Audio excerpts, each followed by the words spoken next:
The question is that the following motion moved by Sri Bendula Tirumala Naidu, MLC, is before the House. That an address be presented to the Governor as follows. That the members of Andhra Pradesh Legislative Council assembled in the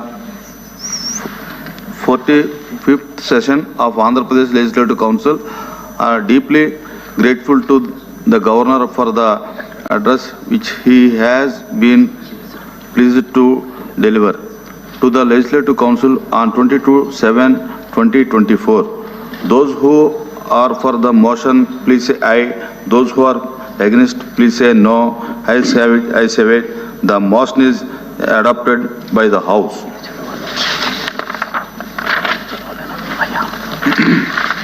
I may announce to the House that I have received the following message from the Honorable Speaker, Andhra Pradesh Legislative Assembly. In accordance with Rule 123 of Rules of Procedure and Conduct of Business in the Andhra Pradesh Legislative Assembly, I transmit a copy of the following bills as passed by the Legislative Assembly on the 24th July 2024 and signed by me. The Andhra Pradesh Land Titling Refill Bill 2024, LA Bill number 10 of 2024. The Dr. YSR University of Health Sciences Amendment Bill 2024, LA Bill number 11 of 2024. The above bills are before the House and will be taken up today.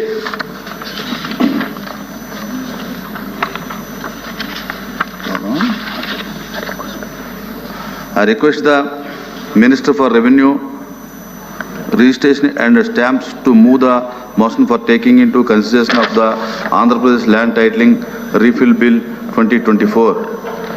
Honorable Chairman, sir, I beg to move that the Andhra Pradesh Land Titling Repeal Bill 2024 to be taken into consideration. Motion moved.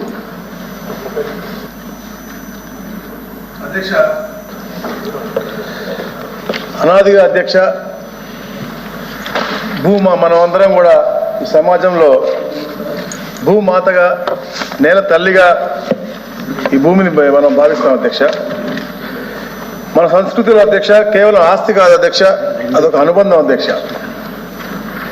ఈ భూమాతని చెరబట్టడానికి ఈ యొక్క నియంత తెచ్చినటువంటి చట్టమే యొక్క అధ్యక్ష ఇది land titling act అధ్యక్ష. ఇటువంటి చట్టం ప్రపంచంలో ఏ నియంత కూడా తీసుకురాలేదు అధ్యక్ష. అధ్యక్ష, గత 5 ఏళ్ల పరిపాలనలో దాదాపుగా 2 లక్షల ఎకరాలు అన్యాక్రాంతమైందని చెప్పేసి ప్రిలిమినరీగా మాకు తెలుస్తూ ఉన్నాయి. గవర్నమెంట్ భూములు కానీ పేదల భూములు కానీ, గవర్నమెంట్ భూములతో పాటు ఈ యొక్క ప్రైవేట్ భూముల్ని కూడా కబలించాలని చెప్పేసి ఈ చట్టం వచ్చింది అధ్యక్ష. ఎందుకంటే అధ్యక్ష ఎంతోమంది రైతులు అవ్వచ్చు, ల్యాండ్ లార్డ్స్ అవ్వచ్చు అధ్యక్ష, నిద్రలేని రాత్రులు గడిపారు అధ్యక్ష. ఎందుకంటే ఈ చట్టం అలా లోపభూయిష్టంగా ఉంది కాబట్టి, ఇది ఒక నల్ల చట్టం కాబట్టి వారి భూ హక్కులన్నీ కూడా హరించిపోతాయని భయంతో ఎంతో మంది కూడా నిద్రలేని రాత్రులు గడిపారు అధ్యక్ష. అదే అధ్యక్ష గత 5 సంవత్సరాలు అధ్యక్ష ఈ యొక్క వైసీపీ ప్రభుత్వం రాగానే అధ్యక్ష 2 సంస్కరణలు తెచ్చాయి అధ్యక్ష. ఒకటి సమగ్ర సర్వే, ఎందుకంటే ల్యాండ్కి సంబంధించిన కూడా అది కూడా చెప్తున్నారు అధ్యక్ష, దాని సబ్జెక్ట్ కాకపోయినప్పటికీ కూడా సమగ్ర సర్వే అధ్యక్ష. అది కేవలం చూస్తూ ఉంటే ఏదైతే గత ముఖ్యమంత్రి ఈరోజు వైసీపీ ఫ్లోర్ లీడర్గా ఏదైతే ఉన్నారో అసెంబ్లీలో, వారి యొక్క ప్రచార ఆర్భాటం అలాగే అధికార మదం తప్ప ఏమీ కనపడలేదు అధ్యక్ష. ఎందుకంటే అధ్యక్ష ఏదైతే పాస్బుక్లు 95% పాస్బుక్లు అందరి దగ్గర ఉన్నాయో అవన్నీ కూడా మార్చి రాజముద్ర బదులు ఈయన ఫోటో వేసుకునే విధంగా ఈ యొక్క పాస్బుక్లు ఇవ్వటం, అలాగే అధ్యక్ష బౌండరీ రాళ్ల మీద అతని ఫోటో చెక్కటం.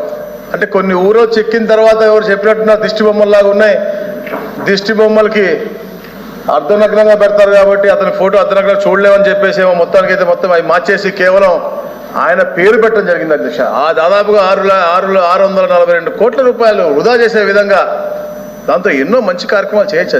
కానీ ప్రచార ఆర్భాటంతో ఈ యొక్క స్టోన్స్ పెట్టడం, ఏదో ఉచితంగా ఆయన ఇచ్చినట్టుగా చేయడం, అది కూడా చాలా బాధాకర విషయం అధ్యక్ష. తప్పకుండా రీసర్వే మీద కూడా ఇప్పుడు వితోడ్లో పెట్టాం అధ్యక్ష.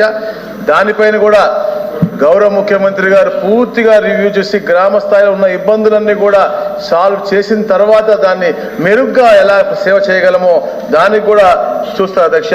అలాగే అధ్యక్ష, ఇటువంటి చట్టం ఎంత హానికరమో, రాజ్యాంగ పరంగా మనకు వచ్చినటువంటి ఎన్ని హక్కులు హరిస్తుందో అన్ని చూశారు కాబట్టి ప్రజల్లో తీవ్రమైనటువంటి ఆగ్రహం వచ్చింది అధ్యక్ష. అందుకనే ఇప్పుడు గౌరవ ముఖ్యమంత్రి గారు నారా చంద్రబాబు నాయుడు గారు, అలాగే డిప్యూటీ సీఎం గారు పవన్ కళ్యాణ్ గారు ఇద్దరు కూడా ప్రచారంలో చాలా గట్టిగా చెప్పారు అధ్యక్ష. ప్రభుత్వం రాగానే ఈ యాక్ట్ రద్దు చేస్తామని చెప్పేసి 42 రోజుల క్రితం గౌరవ ముఖ్యమంత్రిగా చంద్రబాబు నాయుడు గారు ప్రమాణ స్వీకారం చేయంగానే రెండో సంతకం పెట్టే అధ్యక్ష. ఈ రోజున ఇది మళ్ళా రద్దుకు మేము ఈరోజు అసెంబ్లీకి కానీ కౌన్సిల్కి కానీ తేవడం జరిగింది అధ్యక్ష. అధ్యక్ష, ఈ యొక్క చట్టంలో అధ్యక్ష రిజిస్ట్రేషన్ చేసుకుంటే ఒరిజినల్ పత్రాలు ఇవ్వరంట అధ్యక్ష. వాళ్ళ దాంట్లో అంటే పత్రాలు కానీ పేరు లేకుండా ఉండే అవకాశం ఆయనకు ఉంది అధ్యక్ష. ఎందుకంటే లోటస్ పాండ్లో ఉన్న విల్లా పేరు ఆయన పేరు ఉండదు, బెంగళూరులో ఉన్న పేరు ఆయన ఉండదు, లేకపోతే ఎలా మన తాడేపల్లి ప్యాలెస్ పేరు ఆయన ఉండదు, బ్రిటన్లో ఉన్నటువంటి లండన్లో ఉన్నటువంటి ప్యాలెస్లో ఆయన పేరు ఉండదు. కానీ ఆయన మాత్రం ఎంజాయ్ చేస్తారు. కానీ పేద ప్రజలు భూ హక్కు మీద పత్రం మీద పేరు ఉందో లేదో తెలియకుండా వారు ఎంజాయ్ చేసే పరిస్థితి ఉండదు అధ్యక్ష. లక్షలు ఖర్చు పెట్టుకుని సబ్ రిజిస్ట్రార్ చేసే ఆఫీస్లో డబ్బు కట్టిన తర్వాత జెరాక్స్ కాపీ వస్తే వాళ్ళకి అంటే గతంలో లింకులు కానీ అడంగలు కానీ అవన్నీ కూడా ఈసీలు కానీ అన్ని జాగ్రత్తగా పరుచుకుని తన హక్కుగా భావించేవాడు ఒక రైతు సార్, ఒక భూ హక్కుదారుడు. కానీ అవన్నీ హరించే విధంగా ఈ దస్తావేజులు లేకుండా ఉండే విధంగా ఈ కార్యక్రమాలు చేస్తా ఉన్నారు అధ్యక్ష. మరి ముఖ్యంగా అధ్యక్ష, ఏదైతే సెక్షన్ 5 పెట్టారో అధ్యక్ష, దాంట్లో టైటిల్ రిజిస్టర్ ఆఫీసర్ TRO అతన్ని నియమించారు అధ్యక్ష. అతను ఎవరు అధ్యక్ష? ఒక అధికారి కాదు, ఎవరినన్నా పెట్టుకోవచ్చు అని చెప్పేసి వీళ్ళు ఈ యొక్క యాక్ట్లో పెట్టారు అధ్యక్ష. అంటే చెంచల్ కూడా జైల్లో అతన్ని జైలు మేట్ అవ్వచ్చు, ఆయన ఇంట్లో పనిచేసే పని మనిషి అవ్వచ్చు, ఎవరన్నా అవ్వచ్చు అధ్యక్ష. ఇది ఏమాత్రమైన సమంజసమని నేను అడుగుతా ఉన్నాను అధ్యక్ష. అదే అధ్యక్ష, ఎవరైనా కానీ ఆన్లైన్లో పేర్లు మార్చుకుంటే అధ్యక్ష, అది తిరిగి మార్చడం అనేది సామాన్యుల వల్ల సాధ్యం కాని పరిస్థితి అధ్యక్ష. చిన్న చిన్న డిస్ప్యూట్స్ ఉంటాయి అధ్యక్ష, 2-3 సెంట్లు 4 సెంట్లు అలాంటి. అది మళ్ళా వాళ్ళు నియమించినటువంటి టైటిలింగ్ అధికారి అప్పీల్ చేసి పోరాటం చేయాల్సిన పరిస్థితి అధ్యక్ష. పేదవాడు ఎలా చేస్తాడు అధ్యక్ష? చాలా ఇబ్బందికరమైనటువంటి పరిస్థితి అధ్యక్ష. అలాగే ముఖ్యంగా అధ్యక్ష, రాష్ట్రంలో ఆస్తులు ఉంటాయి అధ్యక్ష. కొందరు కర్ణాటక పోతారు, ఢిల్లీ పోతారు, లేకపోతే అమెరికా వెళ్తారు, విదేశాలకు వెళ్తారు. 2 సంవత్సరాలు కనుక వారు వచ్చి చూసుకోకపోతే దాంట్లో ఫేక్ ఐడీస్. ఎందుకంటే అధ్యక్ష, గత ప్రభుత్వంలో మనం చూసాం, ఒంగోలులో అవ్వచ్చు, తిరుపతిలో అవ్వచ్చు. తిరుపతిలో అయితే దారుణం అధ్యక్ష. గత ప్రభుత్వంలో ఒక మహిళ ఆవిడ భూమి తిరుపతిలో ఉండి ఆవిడ ఎక్కడో హైదరాబాద్లో ఉంటా ఉంటే ఆవిడకు నోటీస్ వచ్చింది అధ్యక్ష. ఆవిడ వేరే వాళ్ళకి రిజిస్టర్ చేసినట్టు, ఆ రిజిస్టర్ చేసిన తర్వాత బ్యాంకు లోన్ తీసుకున్నట్టు, వాళ్ళు కట్టబోనట్టు ఆక్షన్గా వచ్చింది అధ్యక్ష. చాలా ప్రముఖమైనటువంటి ఒక అధికారి ఒక సోదరి అధ్యక్ష. ఆమె అంటే ఫేక్ ఐడి క్రియేట్ చేసి ఆమె భూమి ఆమెకు తెలియకుండా ఇతరులకు అమ్మేసేటువంటి పరిస్థితి మనం గత ప్రభుత్వం చూసాం అధ్యక్ష. అలాగే ఒంగోలులో కూడా మనం చూసాం అధ్యక్ష. ఖాళీగా ఉన్న భూములన్నింటికి కూడా ఫేక్ లింకులు, ఫేక్ బిల్లులు పెట్టి అవన్నీ కూడా అన్యాక్రాంతంగా అయ్యే విధంగా చేశారు. ఇవన్నీ కోసమే ఈ యొక్క నూతనమైనటువంటి అంటే ఏదైతే ఈ ల్యాండ్ టైటిలింగ్ యాక్ట్ ఉందో దాన్ని రద్దు చేయాలని చెప్పేసి చేశారు అధ్యక్ష. అలాగే అధ్యక్ష, వారసత్వ హక్కులు కూడా అధ్యక్ష పూర్తి నిర్ధారణ TROకి ఇచ్చారు అధ్యక్ష. దీని మూలంగా ఇంకా గొడవలు పెరిగే విధానం ఉంటుంది అధ్యక్ష. అలాగే అధ్యక్ష, రాజకీయ నాయకులు ప్రలోభాలు అంటే మా అంతా కూడా పాజిటివ్ ప్రోయాక్టివ్ రాజకీయ నాయకత్వం అధ్యక్ష. కానీ గత 5 సంవత్సరాల్లో కూడా ఎప్పుడు కూడా దోచుకోవాలి, దాచుకోవాలనే నాయకత్వం ఉంది కాబట్టి అది చాలా తప్పుదారి పట్టే విధంగా ఉండదు అధ్యక్ష. అలాగే అధ్యక్ష, సెక్షన్ 16 టైటిల్ రిజిస్ట్రేషన్లో పేరు మార్చిన వ్యవహారాల అధ్యక్ష, ఏదన్నా ఇబ్బంది జరిగితే అధ్యక్ష కేవలం హైకోర్టులోకి వెళ్ళే విధంగా, అంటే పేదవాడికి ఎలాంటి ఇబ్బంది వచ్చినా, అంటే ముఖ్యంగా ఎందుకంటే అధ్యక్ష ఈ రాష్ట్రంలో దాదాపుగా 1,35,000 కోట్ల సర్వే నంబర్లో 1.35 కోట్ల సర్వే నంబర్లో 3.40 కోట్ల ఎకరాల భూమి ఉంది అధ్యక్ష. దాంట్లో 30 సెంట్ల నుంచి ఎకరం భూమి ఉన్న వాళ్ళు 42 లక్షల మంది అధ్యక్ష. 2 ఎకరాలు ఉన్న రైతుల అధ్యక్ష 26 లక్షల మంది అధ్యక్ష. 3 ఎకరాల భూమి ఉన్న రైతులు 21 లక్షల మంది అధ్యక్ష. అధ్యక్ష వీళ్ళంతా పేద బడుగు బలిగిన వర్గాల అధ్యక్ష. వీళ్ళకి ఏదన్నా ఇష్యూ వస్తే సివిల్ కోర్టులోకి వెళ్ళటానికి లేని విధంగా ఏదో చట్టం తెచ్చారో ఇది ఎవరిని హర్షించే విషయమా అని అడుగుతా ఉన్నా అధ్యక్ష. ఏదన్నా ఇబ్బంది వస్తే మళ్ళీ హైకోర్టు పోవాలి. హైకోర్టులో కూడా కేవలం రివిజన్ మాత్రమే వేయగలరు తప్ప లోతుగా చేయటం లేకుండా కేవలం వాళ్ళ ఆఫీసర్లకు ఇచ్చే విధంగా ఈ యొక్క చట్టం తెచ్చే అధ్యక్ష దీన్ని పూర్తిగా వ్యతిరేకిస్తున్నాం అధ్యక్ష. అలాగే అధ్యక్ష గత ప్రభుత్వం చెప్పే అబద్ధాలు కూడా చాలా ఉన్నాయి అధ్యక్ష. ఈ చట్టాన్ని అమల్లోకి తెస్తూ అధ్యక్ష 512 జీవో రహస్యంగా ఉంచారు అధ్యక్ష.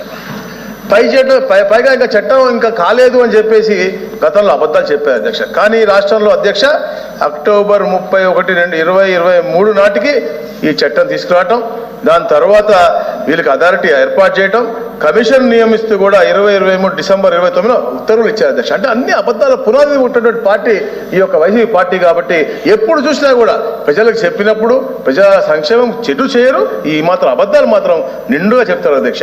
అలాగే అధ్యక్ష నీతి ఆయోగ్ చెబితేనే మేము చేశాము అని కూడా అబద్ధాలు చెప్పారు. ఎందుకు అధ్యక్ష అంటే దీని మీద నాగిళ్ళ వెంకటేష్ అనే వ్యక్తి ఆర్టీఐ కింద నీతి ఆయోగ్ని అడిగితే వాళ్ళు క్లియర్గా చెప్పారు అధ్యక్ష. ఏపీ ప్రభుత్వం తీసుకొచ్చినటువంటి చట్టంపై తమ దగ్గర ఎలాంటి సమాచారం లేదని చెప్పేశారు అధ్యక్ష. అలాగే అధ్యక్ష నీతి ఆయోగ్ ముసాయిదా చట్టానికి మన ఏపీ టైటిలింగ్ చట్టానికి ఉన్నట్టు వ్యత్యాసం కూడా మనం చూసుకోవాల్సింది అధ్యక్ష. టీఆర్ఓ విషయం మీకు చెప్పాను అధ్యక్ష. ఏ పర్సన్ అంటే ఒక అధికారి పెట్టాల్సిన దగ్గర ఏ పర్సన్ అని పెట్టారు, ఎవరైనా పెట్టుకోవచ్చు అధ్యక్ష. అలాగే అధ్యక్ష నీతి ఆయోగ్ ముసాయిదా చట్టం ప్రకారం టీఆర్ఓ ఏదైనా వివాదాన్ని గుర్తిస్తే అది డిస్ప్యూట్ రిజిస్టర్లోకి ఎంటర్ అవుతుంది. ఆ తర్వాత అది ల్యాండ్ డిస్ప్యూట్ రెజల్యూషన్ ఆఫీసర్ వద్దకు వెళ్తుంది. కానీ ఏపీ రూపొందించే చట్టంలో ఈ ఆఫీసర్ పోస్టే లేదు అధ్యక్ష. అంటే నీతి ఆయోగ్ చెప్పినటువంటి అంశాలని కూడా పరిణామం తీసుకోకుండా వారి సొంతంగా వారికి మంచి జరిగే విధంగా, వారి అనువాయికి మంచి జరిగే విధంగా, ఎలాగైతే ప్రైవేటు ఓనర్స్ అందరినీ కూడా భయభ్రాంతులు చేసి లాక్కునే విధంగా ఈ యొక్క చట్టాన్ని రూపకల్పన చేశారు అధ్యక్ష. అలాగే అధ్యక్ష ఏదైతే నీతి ఆయోగ్ ముసాయిదా ప్రకారం అధ్యక్ష డిస్ప్యూట్ రెజల్యూషన్ ఆఫీసర్ వద్ద వివాదం తేలకపోతే అది సెక్షన్ 15 ప్రకారం ల్యాండ్ టైటిలింగ్ అప్పీలేట్ ట్రిబ్యునల్కు వెళ్తుంది అధ్యక్ష. ఆ ట్రిబ్యునల్ అధికారి జిల్లా జడ్జి కానీ అదే స్థాయి రిటైర్డ్ జ్యుడిషియల్ అధికారి కానీ ఉంటాడు. కానీ అధ్యక్ష ఈ యొక్క ల్యాండ్ టైటిలింగ్ యాక్ట్లో అధ్యక్ష ఒక జాయింట్ కలెక్టర్ కానీ లేకపోతే అదే ర్యాంకులో రిటైర్ అయిన అధికారికి ఇచ్చారు అధ్యక్ష. అంటే జ్యుడిషియల్ అంటే చేయాల్సినటువంటి అంశాలు, ఎందుకంటే నమ్మకం ఉంటుంది అధ్యక్ష, కోర్టుకు వెళ్తే తప్పకుండా న్యాయం జరుగుతుంది. అలాంటి అంశాలు కూడా వారి హక్కులు కూడా హరించేసి కేవలం వాళ్ళు పెట్టిన అధికారి ఏవైతే రాజకీయ నాయకుడు కనుసలలో ఉంటాడో అతని కనుల్లో జరిగేటట్టుగా ఇది ఒకటి పెట్టారు అధ్యక్ష. అలాగే అధ్యక్ష నీతి ఆయోగ్ ముసాయిదా చట్టంలో సెక్షన్ 16 ప్రకారం ల్యాండ్ టైటిలింగ్ అప్పీలేట్ ట్రిబ్యునల్ ఇచ్చే తీర్పుపై హైకోర్టు వెళ్ళవచ్చు. కానీ ఏపీ చట్టంలో ఈ ప్రొవిజన్ లేదు, కేవలం పునః పరిశీలన అధ్యక్ష. అలాగే అధ్యక్ష మరి ముఖ్యంగా ఎవరన్నా తప్పు చేస్తే వారికి 3 ఏళ్ల జైలు శిక్ష, 50,000 రూపాయలు ఫైన్ పెట్టారు అధ్యక్ష ఎక్కడ నీతి ఆయోగ్లో. కానీ వీళ్ళు 6 నెలల జైలు శిక్ష 50,000 మాత్రమే పెట్టారు అధ్యక్ష. అధ్యక్ష నేను గతంలో చెప్పినట్టుగా నీతి ఆయోగ్ ముసాయిదా చట్టం ప్రకారం ఎవరైనా భూమి యజమాని పేరు రిజిస్టర్ అయిన తర్వాత 3 ఏళ్ల వరకు ఎవరు అభ్యంతరం తెలియకపోతే అది శాశ్వత రైట్లో అవుతుంది అధ్యక్ష. కానీ వీరు దాన్ని 2 ఏళ్లకే కుదించారు అధ్యక్ష. Land dispute resolution officer, land titling appellate tribunal, high court ఇలా 3 అంచెల విధానాన్ని నీతి ఆయోగ్ ముసాయిదా పెట్టింది అధ్యక్ష. కానీ ఈ యొక్క ఏపీ చట్టంలో అధ్యక్ష 2 అంచెల వ్యవస్థనే పెట్టారు అధ్యక్ష. అంటే ఇవన్నీ కూడా కేవలం వాళ్ళకి అనుకూలంగా ఉండే విధంగా, వాళ్ళకి దోచుకునే విధంగా ఉండే విధంగా చేశారు అధ్యక్ష. అధ్యక్ష ఎన్డీఏ పార్టీ నేతృత్వంలో అధ్యక్ష ఈ ప్రభుత్వానికి ప్రజా సంక్షేమం కోసం సంస్కరణ తెచ్చిన గతంగా బలమైన చరిత్ర ఉంది అధ్యక్ష. ఇప్పుడు కూడా అదే విధానంతో మంచి చిత్తశుద్ధితో పనిచేసే విధానంతో ముందుకెళ్తా ఉన్న అధ్యక్ష. గతంలో ఎలాగైతే మీ సేవ, ఎనీవే రిజిస్ట్రేషన్లు, పరిపాలన సరళీకరణ వంటి కార్యక్రమాలు చేశాం అధ్యక్ష, ఇప్పుడు కూడా చేయాలని తప్పంతోనే చేస్తూ ఏదైతే ప్రజలకు హానికరమైనటువంటి బిల్లులు ఉన్నాయో, ఎందుకంటే మొత్తంగా చూస్తే తినక అరగాలం కష్టపడి ప్రజలు సంపాదించుకున్న ఆస్తులని కబలించే చట్టం కాబట్టి దీన్ని రద్దు చేయడానికి గౌరవ సభ అనుమతి కోరుతా ఉన్నాను అధ్యక్ష. థ్యాంక్ యూ అధ్యక్ష.